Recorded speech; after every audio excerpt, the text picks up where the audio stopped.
Chapter 1. I accidentally vaporized my pre-algebra teacher. Look, I didn't want to be a half-blood. If you're reading this because you think you might be one, my advice is close this book right now. Believe whatever lie your mom or dad told you about your birth and try to lead a normal life. Being a half-blood is dangerous. It's scary. Most of the time it gets you killed in painful, nasty ways. If you're a normal kid reading this because you think it's fiction, great. Read on. I envy you for being able to believe that none of this ever happened.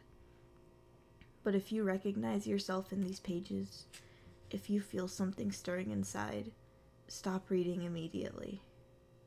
You might be one of us. And once you know that, it's only a matter of time before they sense it too. And they'll come for you. Don't say I didn't warn you. My name is Percy Jackson.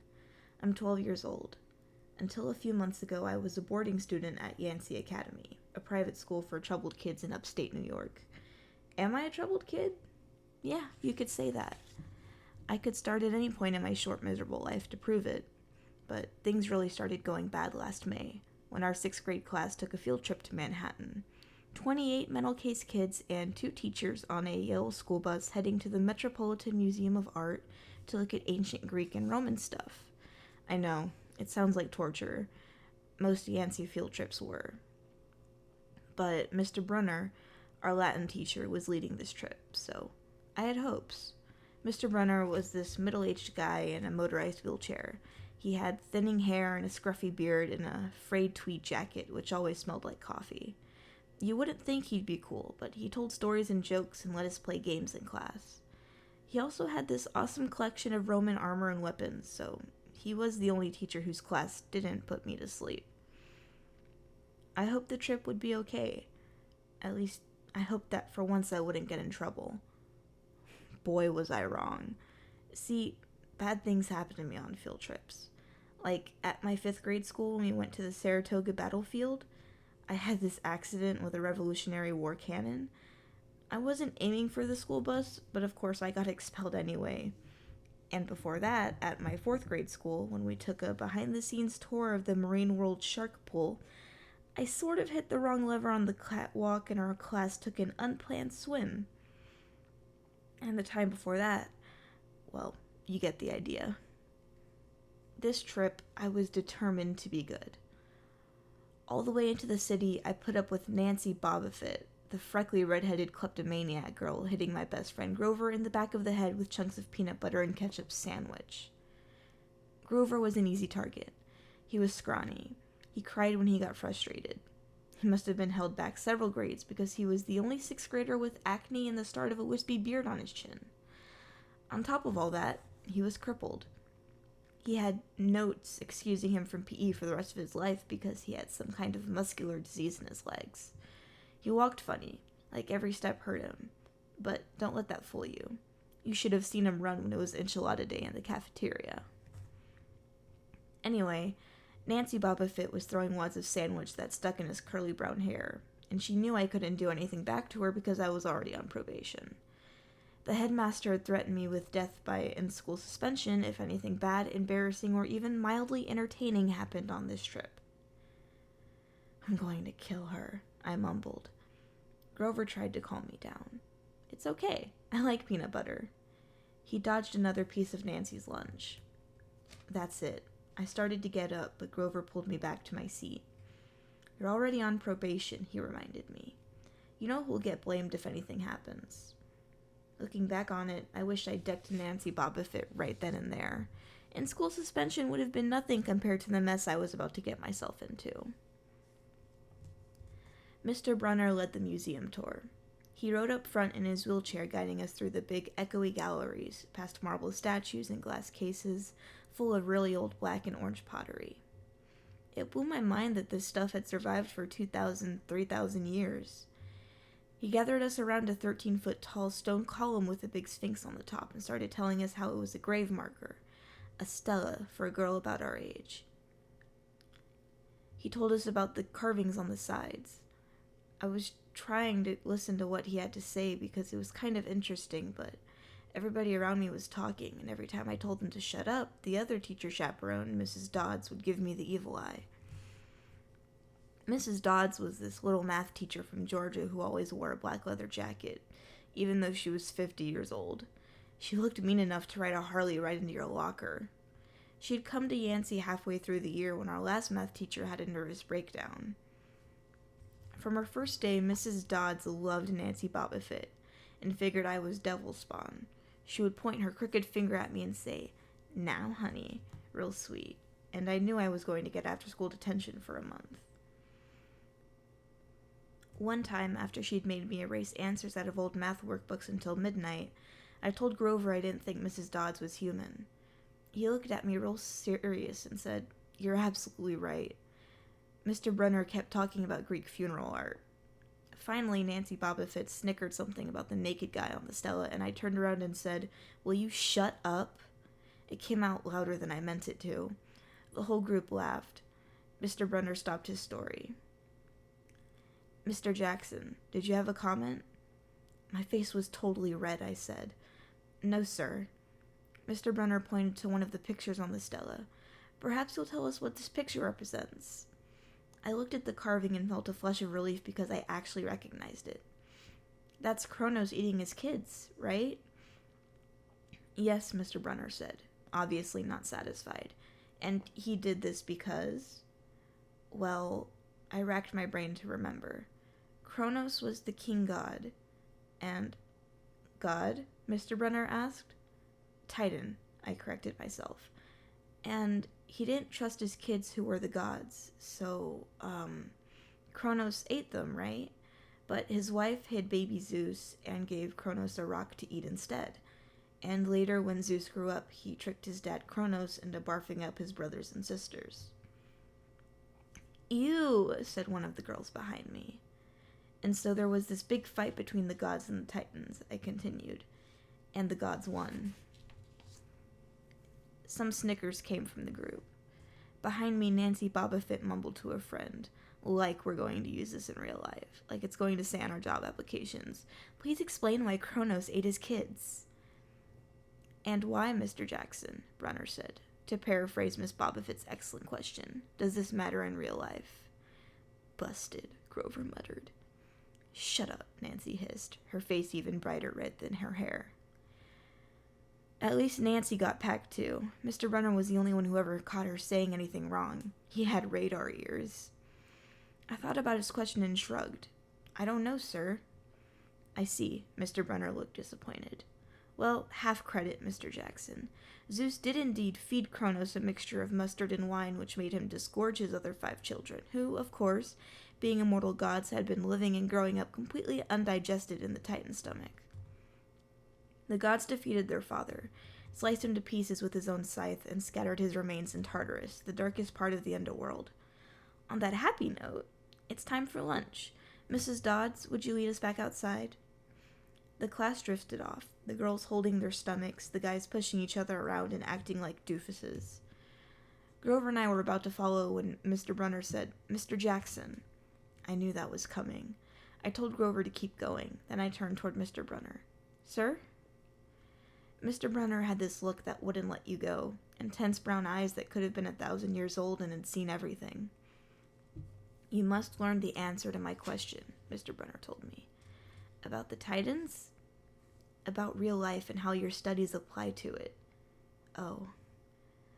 "What you learn from me," he said, "is vitally important. I expect you to treat it as such. I will accept only the best from you, Percy Jackson." I wanted to get angry. This guy pushed me so hard. I mean, sure, it was kind of cool on tournament days when he dressed up in a suit of Roman armor and shouted, "What ho!" and challenged us, sword point against chalk, to run to the board and name every Greek and Roman person who had ever lived, and their mother, and what god they worshipped. But Mr. Brunner expected me to be as good as everybody else, despite the fact I have dyslexia and attention deficit disorder. And I had never made above a C- in my life. No, he didn't expect me to be as good. He expected me to be better. I just couldn't learn all those names and facts, much less spell them correctly.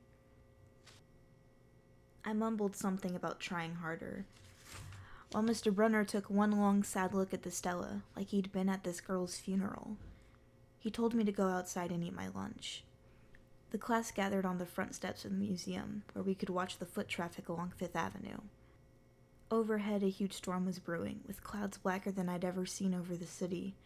I figured maybe it was global warming or something, because the weather all across New York State had been weird since Christmas. We'd had massive snowstorms, flooding, wildfires from lightning strikes. I wouldn't have been surprised if this was a hurricane blowing in. Nobody else seemed to notice. Some of the guys were pelting pigeons with Lunchables crackers. Nancy Bobofit was trying to pickpocket something from a lady's purse, and, of course, Mrs. Dodds wasn't seeing a thing. Grover and I sat on the edge of the fountain, away from the others. We thought that maybe if we did that, everybody wouldn't know we were from that school, the school for loser freaks who wouldn't make it elsewhere. Detention? Grover asked. Nah, I said, not from Brenner. I just wish he'd lay off me sometimes. I mean, I'm not a genius. Grover didn't say anything for a while. Then when I thought he was going to give me some deep philosophical comment to make me feel better, he said, "Can I have your apple?" I didn't have much of an appetite, so I let him take it.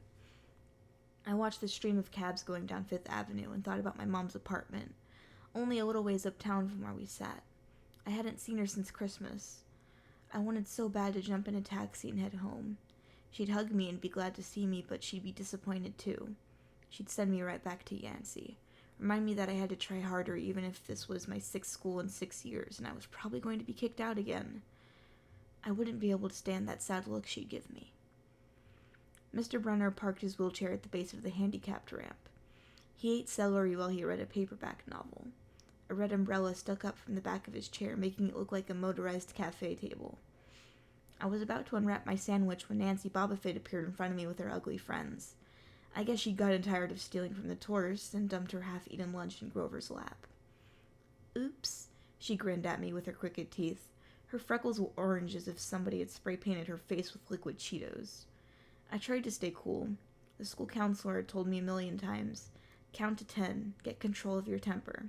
But I was so mad my mind went blank. A wave roared in my ears. I don't remember touching her, but the next thing I knew, Nancy was sitting on her butt in the fountain, screaming, "Percy pushed me!" Mrs. Dodds materialized next to us. Some of the kids were whispering, "Did you see the water? Like it grabbed her." I didn't know what they were talking about. All I knew was that I was in trouble again. As soon as Mrs. Dodds was sure poor little Nancy was okay, promising to get her a new shirt at the museum gift shop, etc., etc., Mrs. Dodds turned to me. There was a triumphant fire in her eyes, as if I'd done something she'd been waiting for all semester. "Now, honey." "I know," I grumbled. "A month erasing workbooks." That wasn't the right thing to say. "Come with me," Mrs. Dodds said. "Wait," Grover yelped. "It was me. I pushed her." I stared at him, stunned. I couldn't believe he was trying to cover for me. Mrs. Dodds scared Grover to death. She glared at him so hard his whiskery chin trembled. "I don't think so, Mr. Underwood," she said. "But you will stay here." Grover looked at me desperately. "It's okay, man," I told him. "Thanks for trying." "Honey," Mrs. Dodds barked at me. "Now."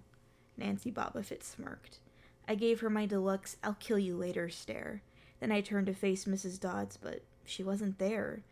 She was standing at the museum entrance, way at the top of the steps, gesturing impatiently at me to come on.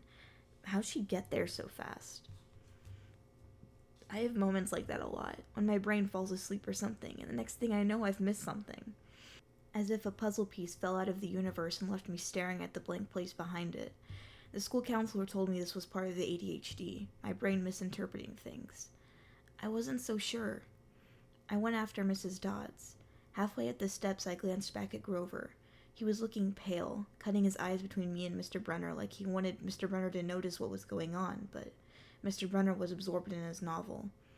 I looked back up. Mrs. Dodds had disappeared again. She was now inside the building, at the end of the entrance hall. Okay, I thought, she's going to make me buy a new shirt for Nancy at the gift shop. But apparently that wasn't the plan. I followed her deeper into the museum. When I finally caught up to her, we were back in the Greek and Roman section. Except for us, the gallery was empty. Mrs. Dodds stood with her arms crossed in front of a big marble frieze of the Greek gods. She was making this weird noise in her throat, like growling. Even without the noise, I would have been nervous. It's weird being alone with a teacher, especially Mrs. Dodds. Something about the way she looked at the frieze, as if she wanted to pulverize it. "You've been giving us problems, honey," she said. "I did the safe thing," I said. "Yes, ma'am." She tugged on the cuffs of her leather jacket. "Did you really think you would get away with it?" The look in her eyes was beyond mad. It was evil. "She's a teacher," I thought nervously. "It's not like she's going to hurt me." I said, I'll try harder, ma'am." Thunder shook the building. "We are not fools, Percy Jackson," Mrs. Dodds said. "It was only a matter of time before we found you out. Confess and you will suffer less pain." I didn't know what she was talking about. All I could think of was that the teachers must have found the illegal stash of candy I'd been selling out of my dorm room. Or maybe they'd realized I got my essay on Tom Sawyer from the internet without ever reading the book, and now they were going to take away my grade. Or worse, they were going to make me read the book. "Well?" she demanded. "Ma'am, I don't—" "Your time is up," she hissed. Then the weirdest thing happened. Her eyes began to glow like barbecue coals. Her fingers stretched, turning into talons. Her jacket melted into large leathery wings. She wasn't human. She was a shriveled hag with bat wings and claws and a mouth full of yellow fangs, and she was about to slice me to ribbons. Then things got even stranger. Mr. Brunner, who'd been out in front of the museum a minute before, wheeled his chair into the doorway of the gallery, holding a pen in his hand. "Whoa, Percy!" he shouted, and tossed the pen through the air. Mrs. Dodds lunged at me. With a yelp, I dodged and felt talons slash the air next to my ear. I snatched the ballpoint pen out of the air, but when it hit my hand, it wasn't a pen anymore. It was a sword, Mr. Brunner's bronze sword, which he always used on tournament day. Mrs. Dodds spun toward me with a murderous look in her eyes. My knees were jelly. My hands were shaking so bad I almost dropped the sword. She snarled, "Die, honey," and she flew straight at me. Absolute terror ran through my body. I did the only thing that came naturally. I swung the sword. The metal blade hit her shoulder and passed clean through her body as if she were made of water. Hiss! Mrs. Dodds was a sandcastle and a power fan. She exploded into yellow powder, vaporized on the spot, leaving nothing but the smell of sulfur and a dying screech and a chill of evil in the air, as if those two glowing red eyes were still watching me. I was alone. There was a ballpoint pen in my hand. Mr. Brunner wasn't there. Nobody was there but me. My hands were still trembling. My lunch must have been contaminated with magic mushrooms or something. Had I imagined the whole thing? I went back outside. It had started to rain. Grover was sitting by the fountain, a museum map tented over his head. Nancy Bobofit was still standing there, soaked from her swim in the fountain, grumbling to her ugly friends. When she saw me, she said, "I hope Mrs. Kerr whipped your butt." I said, "Who?" "Our teacher, duh." I blinked. We had no teacher named Mrs. Kerr. I asked Nancy what she was talking about. She just rolled her eyes and turned away. I asked Grover where Mrs. Dodds was. He said, "Who?" But he paused first and he wouldn't look at me, so I thought he was messing with me. "Not funny, man," I told him. "This is serious." Thunder boomed overhead. I saw Mr. Brunner sitting under his red umbrella, reading his book as if he'd never moved. I went over to him. He looked up, a little distracted. "Ah, that would be my pen. Please bring your own writing utensil in the future, Mr. Jackson." I handed Mr. Brunner his pen. I hadn't even realized I was still holding it. "Sir," I said, "where's Mrs. Dodds?" He stared at me blankly. "Who?" "The other chaperone, Mrs. Dodds, the pre-algebra teacher." He frowned and sat forward, looking mildly concerned. "Percy, there is no Mrs. Dodds on this trip. As far as I know, there has never been a Mrs. Dodds at Yancey Academy. Are you feeling all right?"